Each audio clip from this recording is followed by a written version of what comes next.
Hizi ni ripoti za entertainment kutoka hapa ZTV. Sasa story ambayo ina trendi sana kupitia mitandao ya kijamii hivi sasa ni kuhusiana na msanii wa muziki hapa nchini Tanzania Harmonize kuweza kuweka wazi kabisa kuwa yuko kwenye penzi jipya tena motomoto haswa la mrembo kutoka nchini Rwanda ambaye anajulikana kwa jina la Yolo Queen. Sasa kabla ya Harmonize kuweka wazi, aliweza kutoa ngoma hapa juzi. Ni kwamba ngoma hizo alitoa ngoma 3, lakini kwenye ngoma hizo kuna ngoma ambayo ameimba inaitwa Dia X, na kuna ngoma ameimba inaitwa Hawaniwezi, na kuna ngoma ameimba inaitwa Tena. Kwenye ngoma ya Tena mule ndani, miongoni mwa maudhui ambayo Harmonize ameweza kuyazungumzia ni kuhusiana na kumhusisha yeye kuweza kupenda tena baada ya kuachana na Kajala.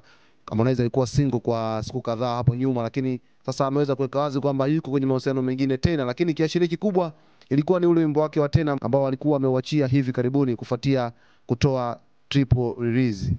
Sasa Harmonize baada ya kumposti mrembo huyo kuweza kuimba nyimbo ya Single Again akiwa nyumbani kwake, Harmonize aliweza kuahidi kwamba atanunulia gari huyo mrembo hivi karibuni, na ameweza kujibu hayo baada tu masaa mawili post hiyo kuweza kuishi kwenye upande wake wa Insta story na kuweza kuposti gari aina ya Range Rover nyeupe Discovery ambayo imeandikwa plate number ya Bosi Yolo. Gari hii kama unavyoweza kuiona hapo kwenye video hii ambayo inapita hapa, ni gari ambayo Harmonize ameweza kumnunulia mpenzi wake mpya kabisa wa nchini Rwanda ambaye anajulikana kwa jina la Yolo Queen.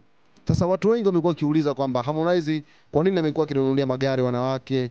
Ikumbuke pia Kajala aliweza kumnunulia gari 2 za Range Rover ikiwa ni nyeupe na nyeusi, zote yakizandika Kajala 1 na Kajala 2. Sasa hii tena imekuja kujirudia tena kwa huyu mrembo kutoka nchini Rwanda baada ya kumwekea plate number kwenye gari yake mpya aina ya Range Rover, ikiwa gari hii iko kwake pale kwa Konde Gang ambapo wanapenda kuita Konde Village. Na kwenye video hii kama unaweza kutazama hapa, kuna gari kadhaa ambazo za Harmonize anazimiliki. Kuna Land Cruiser, kuna Range Rover ile nyeusi ambayo Harmonize anaimiliki, lakini pia ameweza kuonyesha mjengo wake ambao unaonekana hapa kwenye hii video, na vile vile gari yake aina ya Audi. Baada ya kuweza kuposti gari hii, Harmonize akafuatisha maneno mengine tena kwenye ukurasa wake wa Instagram kupitia Insta story kwa kuandika eti mimi huyu wa kupenda tena. Akaweka emoji 2 za kushangaa, emoji 2 za kucheka na emoji moja ya kunyosha mikono, afu akaandika I'm proud of me, kisha akaweka na moyo.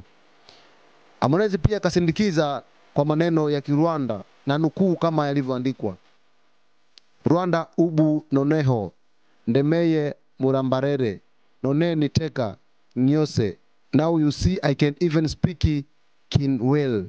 Hii ni lugha ya Kirwanda. Sasa wanajiuliza kwamba Harmonize amewezaje kujua lugha hii ya Kirwanda. Inawezekana kwamba Yolo ndio ameweza kumwandikia lugha hii ambayo Harmonize ameweza kuiweka hapa katika Insta story yake.